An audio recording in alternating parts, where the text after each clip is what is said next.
কবর যত কঠিন কিয়ামত তার চেয়ে অনেক বেশি কঠিন।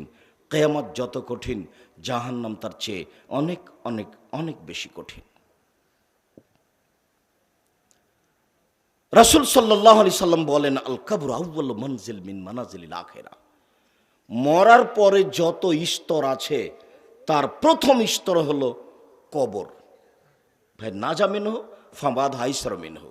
মানুষ যদি কবরে বেঁচে যায় তাহলে বাকিগুলো সব সহজ হয়ে যাবে। আর যদি মানুষ কবরে বাঁচতে না পারে তাহলে বাকিগুলি আরও জটিল থেকে কঠিন হয়ে যাবে।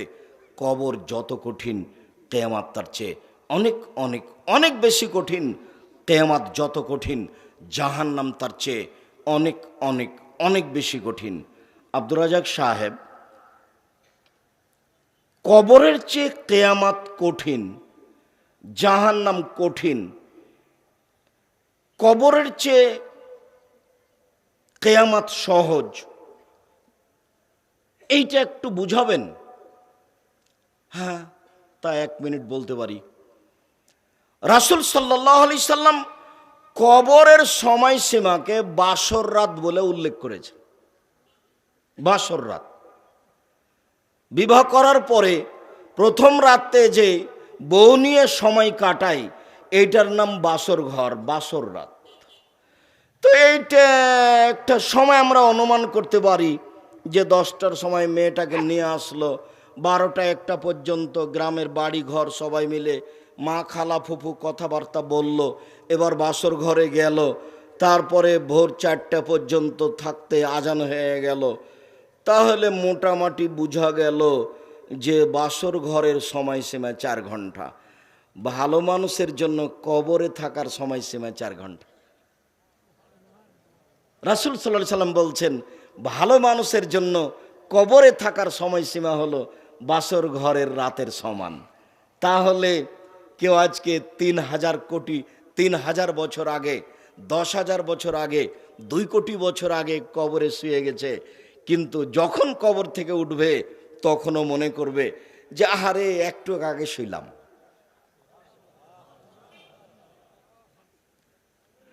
আর কিয়ামতের মাঠ রাসূল সাল্লাল্লাহু আলাইহি সাল্লাম বললেন ভালো মানুষের জন্য ফরজ সালাত আদায়ের সমান। তো আমরা ধরি তাহলে জোহরের সালাত আদায় করতে মোটামুটি কত সময় লাগে? 10 মিনিট, 5-7 মিনিট।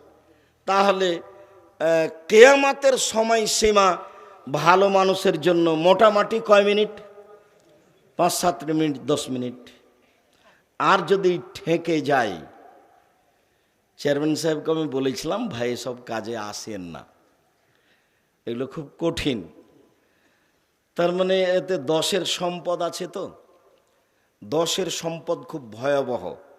নিজের পয়সা আমি 5,000 টাকা ফেলে দিলাম, খেয়ে নিলাম, তাতে আসে যায় না।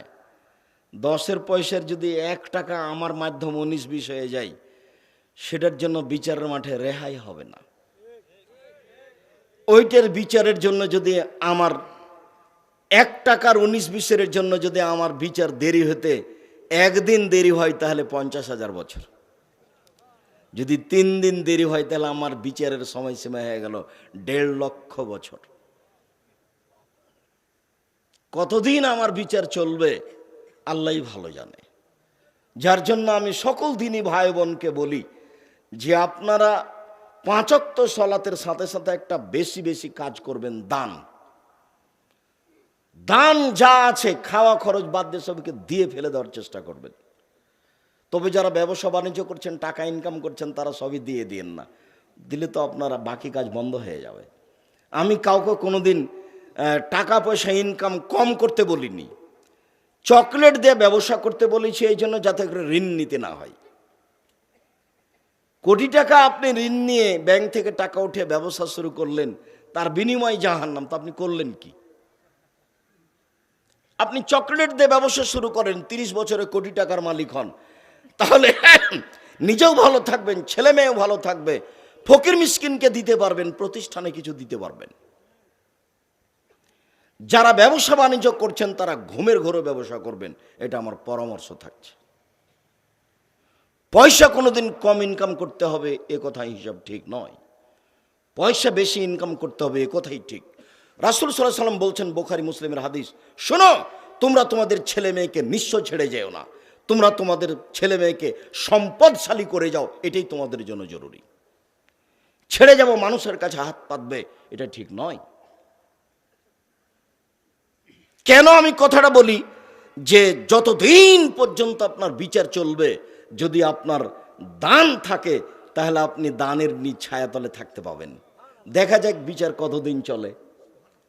যদি 3 দিন চলে 3 দিনই থাকবেন, যদি 3 বছর চলে 3 বছর থাকবেন, যদি 3 লক্ষ বছর চলে তো 3 লক্ষ বছরই থাকবেন ছায়ার নিচে। দেখা যাক কি হয়, বিচার কতদূর চলে, কতদিন চলে। আর সবচেয়ে পরে বিচার হবে যারা জালেম তাদের, যারা জমি দখল করে নিয়েছে, যারা জোর করে রিক্সাওয়ালাকে 1 থাপ্পড় মেরে দিয়েছে, যারা ক্ষমতা দেখিয়ে মানুষের প্রতি অত্যাচার চালিয়েছে, তাদের বিচার দেরিতে হবে, সবচেয়ে শেষে। জেনা, চুরি, সুদ, ঘুষ এগুলো সময় লাগলো, তাড়াতাড়ি শেষ হয়ে যাবে। কিন্তু যারা মানুষের জমি দখল করে নিয়েছে, এটা বুঝানো খুব কঠিন। বুঝাতে বুঝাতে বুঝাতে কতদিন যাবে আল্লাহই ভালো যাবে। সম্মানিত দিনী ভাই বোন, তো কবর যত কঠিন, কিয়ামত তার চেয়ে বেশি কঠিন। কিয়ামত যত কঠিন, জাহান্নাম তার চেয়ে অনেক অনেক অনেক বেশি কঠিন। যদি কবরে উত্তর ভালো হয় তাহলে পরস্পর সবই সহজ। যার কারণে মুহাম্মদ সাল্লাল্লাহু আলাইহি সাল্লাম সলাতে সালাম ফিরার পূর্বে এভাবে বলতেন, আল্লাহুম্মা ইন্নী আউযু বিকা মিন আযাবি জাহান্নাম। আল্লাহ, তোমার কাছে আমি জাহান্নাম থেকে বাঁচতে চাই। ওয়া আউযু বিকা মিন আযাবিল কবর, আমি তোমার কাছে কবরের শাস্তি থেকে বাঁচতে চাই। ওয়া আউযু বিকা মিন ফিতনাতিল মাসিহিদ দাজ্জাল, আমি তোমার কাছে দাজ্জালের ফিতনা থেকে বাঁচতে চাই। ওয়া আউযু বিকা মিন ফিতনাতিল মাহি ওয়াল মামাত, তোমার কাছে বাঁচতে চাই, তোমার কাছে বাঁচতে চাই পরকালের বিপদ হতে। ওয়া আউযু বিকা মিনাল মাসামি ওয়াল মাকরাম, তোমার কাছে বাঁচতে চাই ঋণ কর্জ হতে, তোমার কাছে বাঁচতে চাই বড় পাপ হতে, তোমার কাছে বাঁচতে চাই ঋণ কর্জ হতে, তোমার কাছে বাঁচতে চাই বড় পাপ হতে। শুধুমাত্র ছেলের মুখের আহার, আমার ছেলের আজকে সারাদিন না খেয়ে থাকবে, যদি মানুষের বাড়ি থেকে ধান কর্জ, চাউল কর্জ না নিয়ে আসি, তখন আপনি ঋণ কর্জ করতে যাবেন। ভুলেও কোনোদিন ব্যবসা বাণিজ্যের জন্য ঋণ করবেন না। রাসূল সাল্লাল্লাহু আলাইহি সাল্লাম দিন রাত যেসব জিনিস থেকে বাঁচতে চাইতেন, তার একটা বাঁচতে চাইতেন কি থেকে বলেন তো? ঋণ কর্জ থেকে। যার ঋণ কর্জ আছে তার জানাজা হবে না, জানাজাই নেই, জাহান্নাম জান্নাত তো পরে। বোকা মানুষ ব্যাংকে চাকরি করে, তাই ব্যাংক থেকে লোন নিয়ে 5 তলা বাড়ি করেছি, তো মরে গেছে, ওর মাথাতে কিছুই নেই। ব্যাংক তাকে লোন দিয়েছে, ওরা ব্যাংকে চাকরি করে, ওও খুশি, বউ খুশি, স্বর্ণ দিয়ে বাড়ি বানিয়েছে। ফকিরে ভিক্ষা চাইলে খালি বলে মাফ করো, খালি মাফ করো, খালি মাফ করো। এই ছেলে, তোমাকে সতর্ক করে যাচ্ছি, তোমার মাকে বলে দিও যে আম্মা, যখন আমি বাড়ি থেকে বের হব তখন আমার ব্যাগে, আমার পকেটে 10 টাকা, 5 টাকা, 200-100 টাকা দিয়েন তো আম্মা। ফকির আসলে যেন আমাকে মাফ করো, এই কথা বলা না লাগে। আর আপনারা যারা পরিবারের মালিক, স্ত্রী আছে, আপনাদেরকে আমি অনুরোধ করে জানাচ্ছি, স্ত্রীকে আজকে বলে দিবেন রাতে গিয়ে, শোনো, যখন আমি বাড়ি থেকে বের হব তখন আমার কাছে কিছু খুচরা টাকা দিয়ে দিও, 10 টাকা, 20 টাকা, 50 টাকা দিয়ে দিও। আমি একটা লোকের নাম উল্লেখ করছি না আপনার সামনে, ঢাকা শহরে আমি যতক্ষণ তার গাড়িতে থেকেছি, এমন কোনো সময় আমি তাকে দেখি না যে ফকির আসলেও ফিরিয়ে দেয়। যা টাকা দেয় সব নতুন। কিভাবে যে টাকা সংগ্রহ করে আল্লাহ ভালো জানে। যত ফকির আসে তাকে কোনো সময় ফিরাতে দেখি না, যা আসে সবকে নতুন টাকা দেয়, 20 টাকা নোট দেয় দেখি। সম্মানিত দিনী ভাই বোন, আপনাদের কাছে জরুরি অনুরোধ জানিয়ে গেলাম। উপস্থিত বৈঠকের দিনী মুসলিম বোন, আপনার যদি স্বামী থাকে, ছেলে থাকে, তাহলে আপনাকে আমি অনুরোধ জানিয়ে যাচ্ছি, আপনি এটা জরুরি জিম্মেদারি মনে করে নেন যে আমার স্বামী বাড়ি থেকে বের হলে তাকে 50টা, 100টা, 200টা টাকা খুচরা হাতে দেব। এনেন, এটা খুচরা টাকা পকেটে রাখবেন, ব্যাগের এক পাশে রাখবেন, ফকির আসলে দিবেন, মাফ করেন এই কথা বলবেন না। এটা আপনাকে আমি অনুরোধ করে যাচ্ছি। ওর বিনিময় ভিন্ন ধরনের, ফকিরকে টাকা দিয়ে জান্নাত হয়ে যায়, সহজ কাজে এইখান থেকে আপনি ফিরে আসবেন না কোনো সময়। ঋণ নিয়ে ব্যবসা বাণিজ্য করবেন না, অনুরোধ। রাসূল সাল্লাল্লাহু আলাইহি ওয়াসাল্লাম দিন রাত পরিত্রাণ চাইতেন।